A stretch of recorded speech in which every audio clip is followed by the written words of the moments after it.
Thanks to everyone.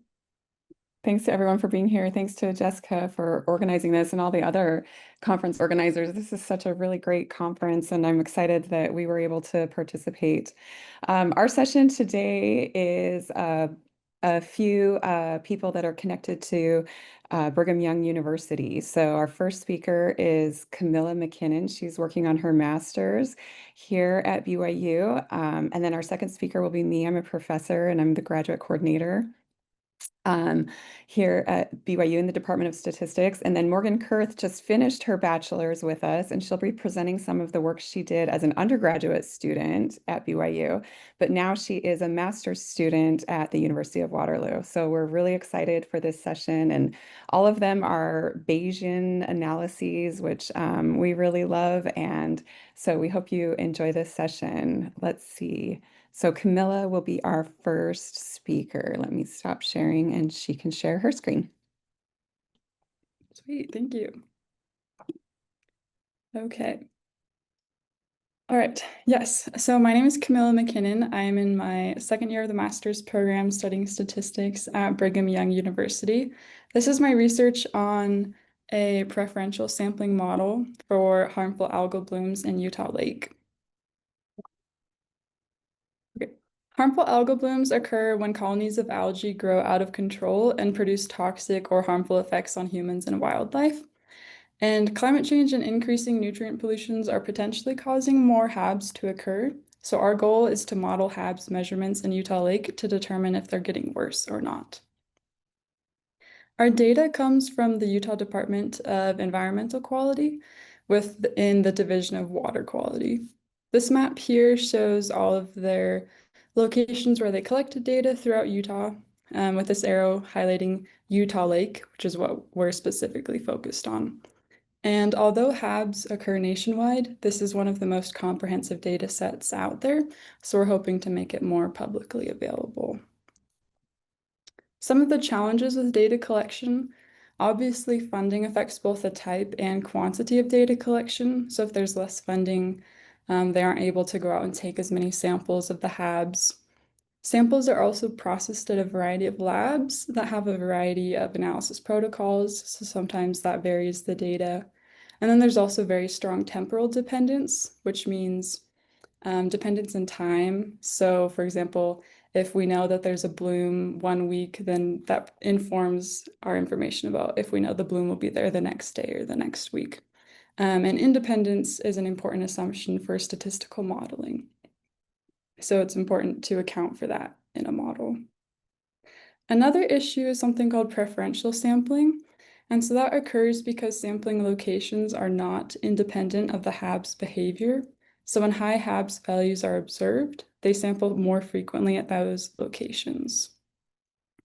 And so because of this preferential sampling issue, we took a look at how other people in literature have been dealing with this to see how we could create a model of HABs.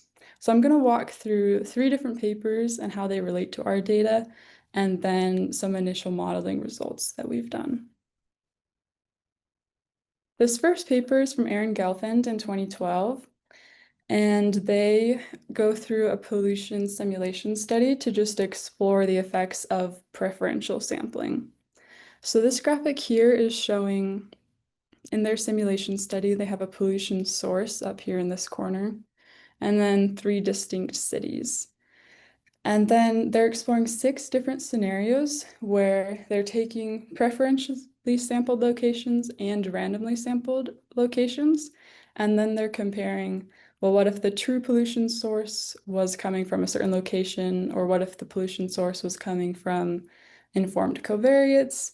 And then also, well, what if we were modeling according to where the cities were, or what if we were modeling according to where the pollution source was? So they have all these different combinations in tandem with the different ways that they're sampling locations. And so they're comparing all these things, once again, just to see how preferential sampling affects predictions. And so their conclusion is that preferential sampling does lead to biased predictions, and that it tends to lead to overprediction in areas of low abundance. So that means that they are over predicting pollution in areas where like the simulated truth is that there shouldn't have been as much pollution. So with that, took a look at our data to see how our samples were distributed. So this is a map of samples in Utah Lake, got longitude and latitude along the axes. And each dot here is a monitoring location. The size of the dot indicates how many observations we have at the location. And then the overlap is indicating kind of how popular a region is. So this is showcasing the preferential sampling that we have in our data set, how we have more observations. You can kind of see how this area is more popular. These areas are, there's not so many samples in the middle-ish of the lake where it's harder to gather. And so with the data there, we don't exactly know how these are being informed or what makes certain sites why there's more samples there. So we do have to make assumptions and move forward when we're building our model later. So the second paper is Gelfand making a reprise in 2019, this time talking about data collection. And they introduce presence-absence data and presence-only data. Presence-absence is when you're collecting data at predetermined or fixed locations, and you're simply recording if a species is present or not. So if you look at this figure on the left, they talk about it in the context of a plant study. So just imagine if we pick 10 different locations and we go out and we're just going to write down, did we see this plant? Yes or no. That's presence absence. Presence only, we're recording if a species has been observed without information on search efforts or absences. So that's you can think of this figure on the right. We're recording where we might have observed the plant, but we're not going to record everywhere that we went and we didn't see the plant. And so the important thing about these two different types of data collection is that they have different assumptions and implications, so you can't use them interchangeably when modeling. And this is important for our HABS data because we also have different kinds of data collection happening. We have routine open water samples, which is predetermined locations that they go out and sample, which isn't exactly presence absence because it's not dealing with zeros and ones. We know the bacteria is always there. We're trying to monitor its presence. And then we also have data collection where we're sampling areas of concern, where we're noticing high HABS values. So our model is going to have to account for these different data collection types. The third paper is a recent one from Sylvie in 2025, and they propose a 6-layer hierarchical model that captures spatio-temporal dependence, which means observations are dependent in both space and time. And they also can account for different kinds of data collection types. So this figure is from the paper. It's a bit to take in, but it really maps out how the different layers of the model are working together. So this top layer in purple here has the different data collection types. They call it data dependent and independent data, but that's where the presence absence, presence only type is coming in. And then the latent fields has information on ecological parameters, driving information in the model. Sampling process with the intensity function is driving where the locations are being sampled. So that's kind of where preferential sampling is coming into play. Catchability effect was something unique to this. This was in the context of a fisheries data set. So that was taking into account the capacity of the boat that was out fishing. And then we've got spatio-temporal covariance parameters, which is where the spatio-temporal dependence is coming into play. And so Sylvie is tying together all of the things that we needed to propose for our HABS model. It was also, they were the first to introduce the spatio-temporal dependence, which was important for us because we have temporal dependence in our data, as this graph here shows. You can see a seasonal trend. So we have date across the x-axis from 2018 to 2023, and then the y-axis has total HAB cells on the log scale. But you can see that the HAB cell counts are kind of spiking in late summer, and then they drop off in the winter, And you see that trend throughout the years. Okay, so with that information, we fit just a very preliminary model that at this point in time is just accounting for temporal dependence. So it's a two-part model. The first part is we're just modeling for if we took a sample or not. So we've got yi is equal to 1 if a sample was taken, 0 otherwise. And we're modeling that as Bernoulli with a success probability using a logit-link function. And we have a matrix of covariates where we can plug in information for things like how many days has it been since we last took a sample, what day of the week is it, what month are we in, kind of things that drive information on is it likely that we're going to take a sample or not. And then if we took a sample, we're going to model Hab's abundance. And we're modeling that as a normal distribution, where once again we have a vector of splines and coefficients. This is a Bayesian setup, so all of our parameters have priors, and we used a Hamiltonian Monte Carlo approximation approach, and we coded this up in R using Stan. So this is a graph of the model. And so once again, we've got date along the x-axis, log abundance on the y-axis. And each little black circle is an observed value. And then the gray band is a 95% credibility interval. So you can see that it's successfully capturing that seasonal trend where it's spiking in the summer and dropping off in the winter. So the next steps are to expand that preliminary model to account for some of the things talked about in that literature review of accounting for various data collection types and then also the spatial preferential sampling. These are the papers referenced if you want to do a deeper dive into them and reading them with Silva and Gelfin's two papers. Okay, thank you so much. Thanks, Camilla. We have time for one or two questions if there are any questions.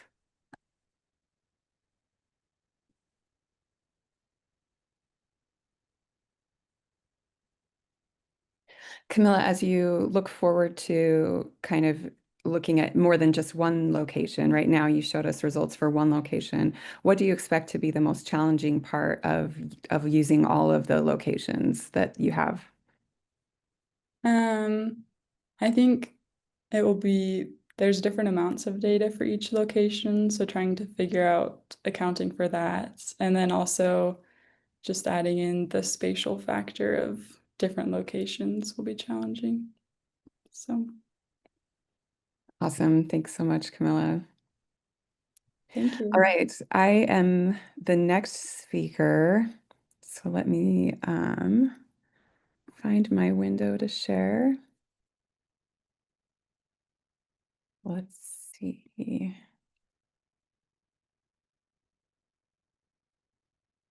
Okay, you should see my title page. This is joint work with a former student of mine. He just finished his master's degree, Adam Simpson at BYU. He's now a PhD student at Colorado State University, and he did a lot of the nitty-gritty of coding up some of the functions for this R package. And then Quentin Jenkins is a current undergraduate student at BYU, and he's done a lot of the beta testing for us. And so this has just been a really fun project to work on with them. This package, this is an R package that we developed. BSTFA stands for Bayesian spatio-temporal factor analysis model. And our goal for this package was to create a package that even a novice kind of Bayesian statistician could use. And so I'm going to talk, this talk is really not technical, and I'm going to introduce some basic ideas. Hopefully that's helpful for some of you. For some of you, it'll be a little bit basic. But I'm going to talk first about the motivating data set. It's this Utah temperature. So we have measurements from across Utah taken a set of locations over a given region. In this case, it's Utah in the United States. And then over a period of time, we've taken 30-day average of these measurements. And then we zero centered each location. So these are relative temperature measurements. And I've plotted here just the first 6 time points. So this is July of 1912, August of 1912, September, October, November, and December of 1912. So we have this data for over 100 years, but with different amounts of missingness. So back in 1912, there were fewer stations that we're measuring, and then as we go on in our time period, we have more observations, more locations where we're collecting data. But the first thing to notice is the spatial dependence here. That if we are to look at a given region, the color represents the temperature. And so those locations that are closer together tend to have more similar color or more similar temperature measurements than locations that are farther away. Um, it's a little bit hard to see because I've set the range so that all the plots have the same coloring or the same limits, and so it's harder to see the spatial dependence.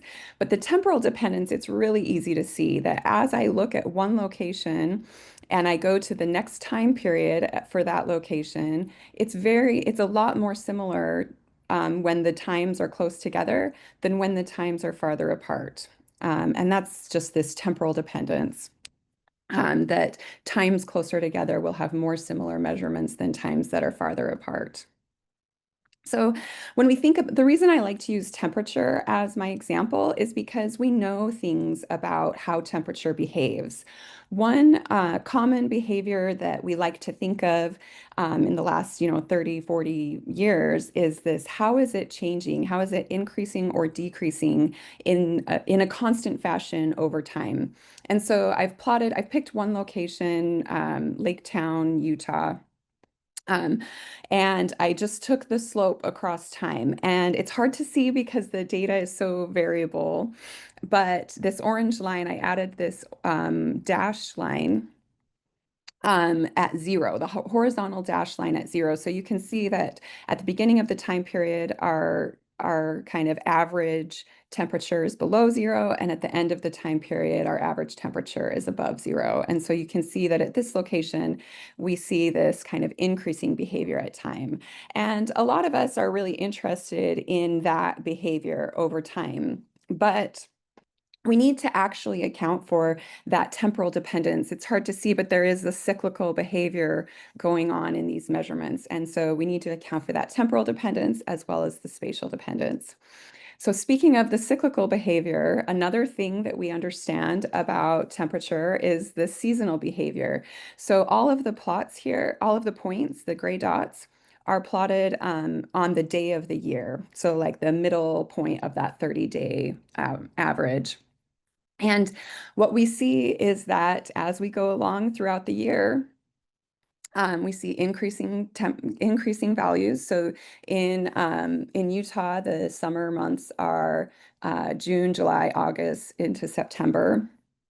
And so we see temperatures peaking here, whereas in the winter months, we see lower values of temperature. And so we want to account for that when we're modeling our temperature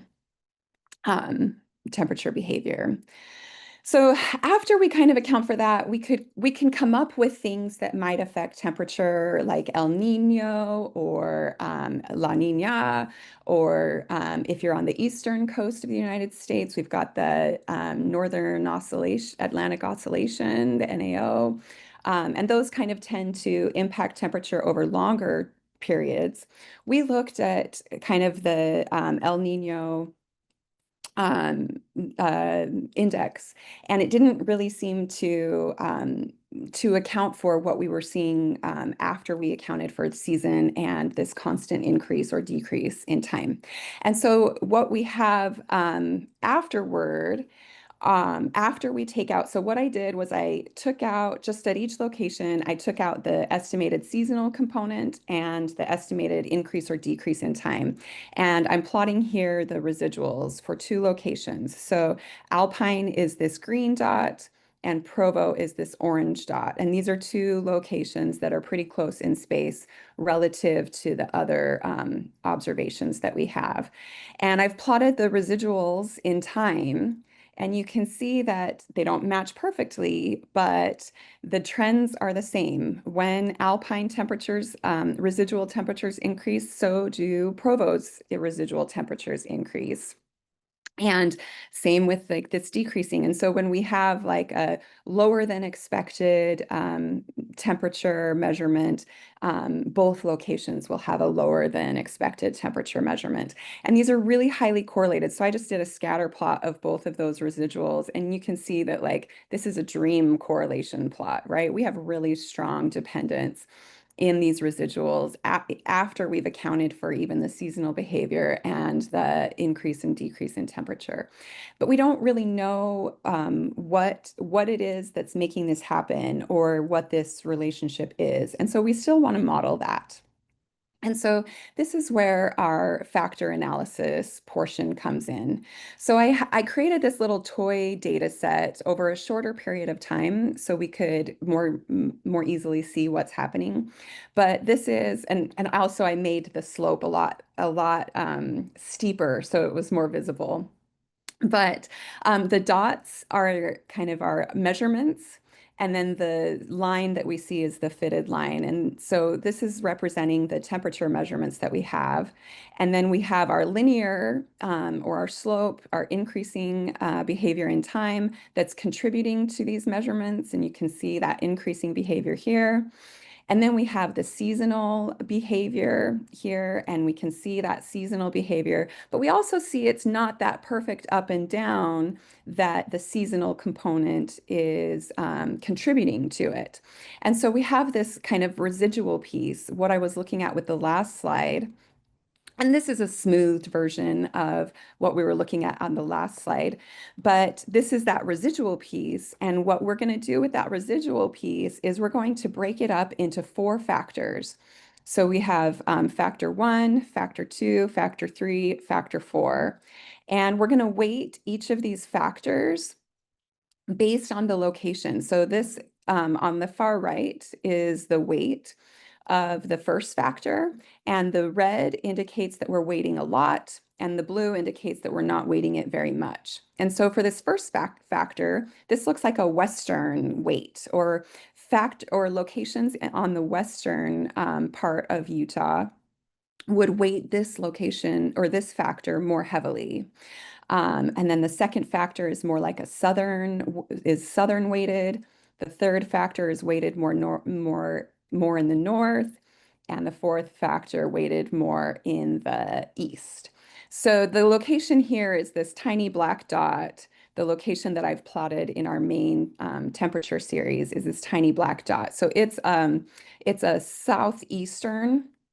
And so you can see this residual is that weighted combination of factor two and factor four, where we see kind of this increasing behavior in mid 2002. And we see that effect on the annual temperature that, hey, our winter isn't as cold as our winter usually is in mid 2002 because of this residual increase that we've modeled using these factors, mostly a combination of factor two and factor four. So this is the motivation for our function and our package BSTFA. We have tried to make this really easy to use.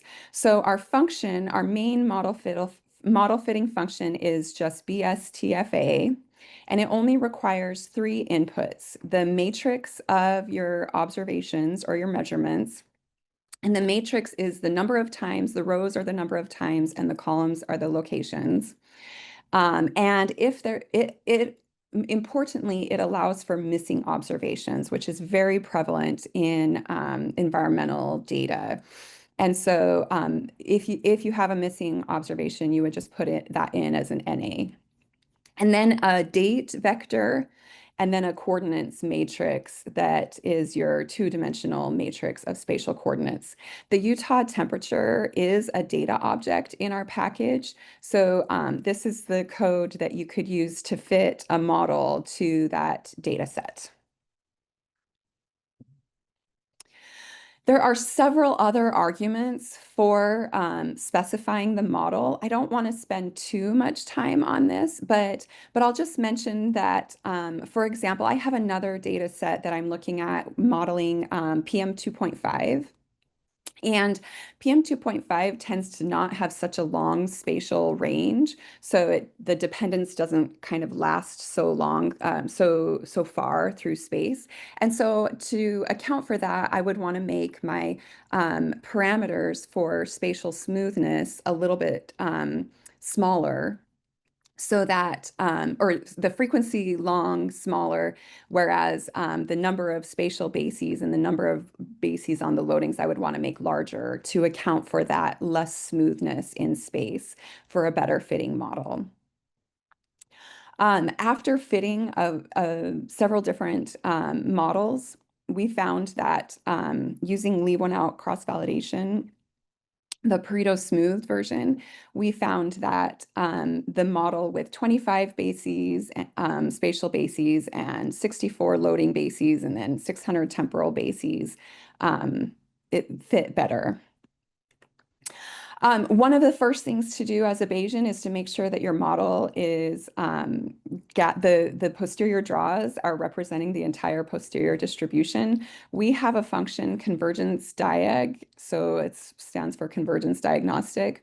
The default option is to compute the effective sample size for all of the parameters, or rather to print out when a parameter is not meeting the cutoff. So here I've cut off at 50. I think most of them have an effective sample size of over 100, but there were a couple that were less than 50 or less than 100. They were 80 or something, so I cut off at 50. But 50 is good enough for our purposes, but every application you'll want to make sure, and the model too, you'll want to make sure that you have enough high effective sample size to properly represent your full posterior. Then we have some functions that help to visualize the results. This was really important to me that if I wanted someone who doesn't understand a factor analysis model to use this package, I want to make sure that there are functions that can help them understand what's going on. And so this map spatial param is a function that will map and interpolate the processes across the entire space. So we didn't have data across the entire space. But here I'm interpolating that slope, the amount of increase across time, increase or decrease across time. And in location, this is the estimate or the posterior mean, and then this is the 95% lower bound and 95% upper bound credible interval. Lower and upper bounds. And so locations that are red are indicating, oh, there's an increase in time, and locations that are blue are indicating that temperature is probably decreasing. A couple of things to point out here, though, is that we didn't really have very many observations here where we estimate a decrease. And so we want to be really careful about over interpreting our interpolations or our results here. Camilla just gave a whole lovely talk about preferential sampling, and preferential sampling is certainly present here. And so we want to be careful to not overstate our estimates here. We can also visualize the seasonal behavior. So the location on this plot on the left here is a northern location where we've just taken and added that estimated seasonal behavior. And the plot on the right is an estimated seasonal behavior in the south. And you can see that in the south, we have kind of less intense winters and less intense summers. Now, these are kind of relative to the mean location. The temperature is quite a bit higher in the south, but we've just taken out that average temperature. And so we just see less of an increase and decrease. across the year. And this actually matches our intuition, where we actually see as people get older, they tend to move to southern Utah to kind of get away from these extreme, more extreme temperatures, or they'll move just to southern Utah for the winter, and they call them snowbirds. We can also plot the factors. Now, it's really hard to see what's going on here because we're looking at over 100 years of data. So I'm just going to point out this one location here with this one factor. This is it ends up being our southern factor, and we see that for locations in the south, we see this kind of dip in temperatures before 1920, and I predicted to here's the southern effect. I predicted to two locations, one in the north and one in the south. And you can see that that effect, that factor is coming into play in the south, but it's not coming into play in the north where it shouldn't be. And so just to show kind of that, hey, when we actually do interpolate, those factors are coming into play. I've compared this to a couple other factor analysis packages. One of the things that I noticed when I was trying to fit some of these analyses to my data was that none of them allowed for missing data, and that's really problematic because missing data is just a really prevalent issue. So BSTFA is this flexible, easy to use package. It's already on CRAN. I've got a link here. The QR code takes you to CRAN where the package is. And then I have the citation for the paper that inspired this R package. Thanks so much. We will turn the time over now to Morgan for her talk on hockey. Whoops. Okay, let me just share my screen here. Everybody see this okay? Great. All right. Yeah, so as was stated earlier, I did my undergraduate work at BYU, and today I want to share a project I was fortunate to carry out there with the mentorship of Dr. Fellingham and Dr. Page. Sport offers a very direct application of Bayesian statistical practices. So this specific project focuses on predicting wins in the National Hockey League. So the data we use comes from the NHL. It's made public, and it's recorded as event data, also known as play-by-play data. So this here is a snapshot of the data set. There are a bunch of events recorded with descriptions and the teams for which the events are occurring. There are some other fields included as well that we haven't shown here, like on ice location of these different events and things like that. In total, we have over 800,000 events recorded for the 2018 to 2019 regular NHL season. So before getting into the details of the project, I want to define a few event terms. So the first term here is a save. A save is when a goaltender prevents the puck from entering the goal. Next, we have a takeaway. So there are three positions in hockey. We have goaltenders, and we have forwards, and we have defensemen. And a takeaway is when a player on the defending team steals the puck from the other team. So forwards can do this, and defensemen can do this. Blocked shots are shots that are stopped by anyone who's not a goaltender. So again, forwards and defensemen can both do this. And then finally, we have scoring chances. If you look at this diagram here, this is a picture of half of an ice sheet or half of a rink. And this region outlined in orange is called the house or home plate region. We consider that to be a high danger area. So shots that are taken in that region, we call scoring chances. So for our model, we use these covariates to predict the winning team of a game. So we count and sum up all of these events with respect to each team, creating a summary for each game. And we then standardize those covariates across the entire regular season. Now, in the past, there have been other wind prediction models made, but most are reliant upon shots as a driving metric.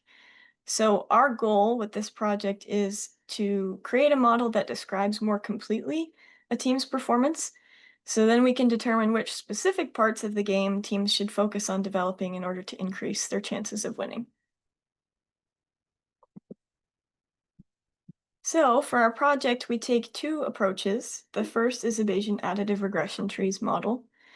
We use this model because it's known to do well at prediction, but because it's a black box method, it's difficult to extract why certain predictions are made.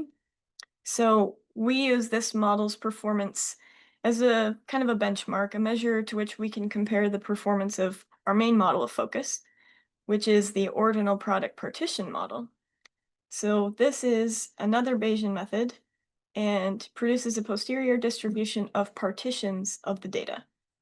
And similarly to the other projects, this is done in R. So this ordinal product partition model is based on a probit regression model. So there's a binary outcome. In this context, our response is 1 if the home team won the game, and it's 0 if the home team lost the game. Now, the prior that we place on the partitions is based on two things: a cohesion function, which uses the rich get richer idea to favor large clusters over small clusters, and a similarity function that groups together data points that have similar covariate values. And we sample from the partition, or excuse me, from the posterior distribution of partitions using Markov chain Monte Carlo sampling.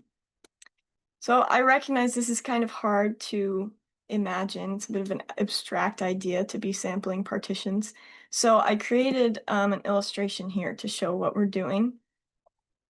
So each plot here represents one partition of the data. Each point here is a game, and the X's are games that were won by the home team. The dots are games that were lost by the home team. And the points are in the same place on each plot, so you can see we're just doing different ways to partition the same data. In the first plot here on the left, we have 3 groups that we call clusters. So the red cluster can be described by data points that are low in X value and high in Y value, where X and Y are the covariates.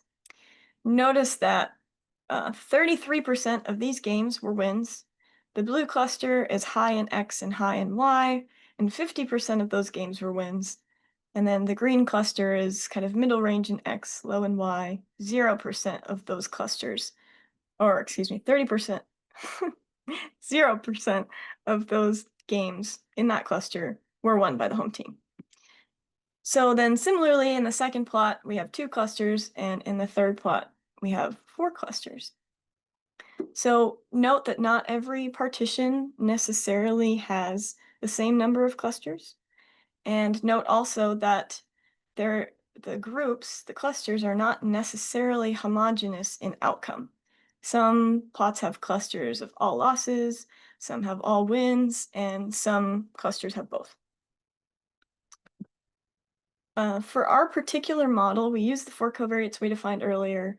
We train on 60% of the data. We test on the remaining 40%. And we take 11,000 draws from the posterior. We burn and we thin, and we end up with about 1,000. So before we can analyze the partitions, we look at the predictive performance of the model. So we correctly predict the outcome of 66.7% of the games in the test data set. And to determine if that's reasonable, we go to our BART model, which we see performs to about the same degree. So we have confidence to move on with our model based on this performance. So now that we have the posterior distribution approximated, we would like an estimate of that posterior. So to do this, we use SALSO, which is a search algorithm that takes in the posterior draws and uses a loss function. We use the binder loss function, and it produces an estimate partition. We set our maximum cluster limit to 5, so we only consider partitions that have 5 or fewer clusters. We tried many different values for this, and we end up going with 5 because it's informative, but it's also still interpretable. So this here is our estimated partition. So here we have two viewing angles. It's the same model, just the front and the back. And while we have 4 covariates in the model, we're only showing 3 here. Kind of difficult to make a 4-dimensional plot. So on the vertical axis, we have blocked shots, and then on the bottom, we have takeaways and saves. And each cluster here represents, or each color, sorry, represents a different cluster. So for a moment, let's consider this light green cluster here. It's described by a low level of blocked shots, a low level of saves, and a low level of takeaways. And it turns out that this cluster only has 11.1% of those games being won by the home team. In contrast, if we look at the orange cluster here, we see that these games generally have a high level of block shots and a high level of saves, relatively average performance in takeaways, and 71.4% of these games were won by the home team. So now we consider, instead of takeaways, we consider scoring chances on this axis. And looking at that orange cluster, it looks like we have a rather low level of scoring chances for the orange cluster, but the teal, or kind of dark green, this mint color, has the highest win percentage of all the clusters at 81%. And here we see that it has a high level of blocked shots and is slightly above average in saves and above average in scoring chances. So what does this mean? As we see through the consistent contrast of winning and losing clusters, blocked shots seems to strongly impact a team's winning. And it's important also to have above average, at least, goaltender performance in saves. So these two things together underline the importance of defense and represent real actionable insight that goes beyond the take more shots to win mentality. So we can provide this kind of information to coaches in the hopes of their implementation and subsequent increased chances of winning. So going forward, we can build on this framework. We can consider applying the same process to playoff data to determine if the same principles apply to winning games during the regular and postseason. We additionally consider accounting for different manpower situations. So in hockey, when a penalty is committed, the offending team must play for a short time with fewer players than the opposing team. And gameplay strategies during that time are generally different than when teams are at even strength. So accounting for this would make our model more comprehensive. And finally, we consider building on the basis to create an in-game model that gives win probability as the game progresses, and trying to implement that on the bench. So this concludes our progress so far, and we look forward to what's ahead. Thank you. Thanks so much, Morgan. That was really great. Are there any questions from our participants? Morgan, is this something you're going to continue working on through your master's, or are you changing gears and working on something else in your master's program? That's a great question. I'm thinking that I may choose to continue this work. It has also posed a few new questions to me and other veins that I'm interested in kind of chasing down right now. So not positive, but I'd like to continue this work. Great. Thank you, everyone. Thank you again, Jessica, for organizing this, and Morgan and Camilla for participating. And we'll turn the time back to Jessica. Thank you all for being a part of IDWSDS. Have a great day.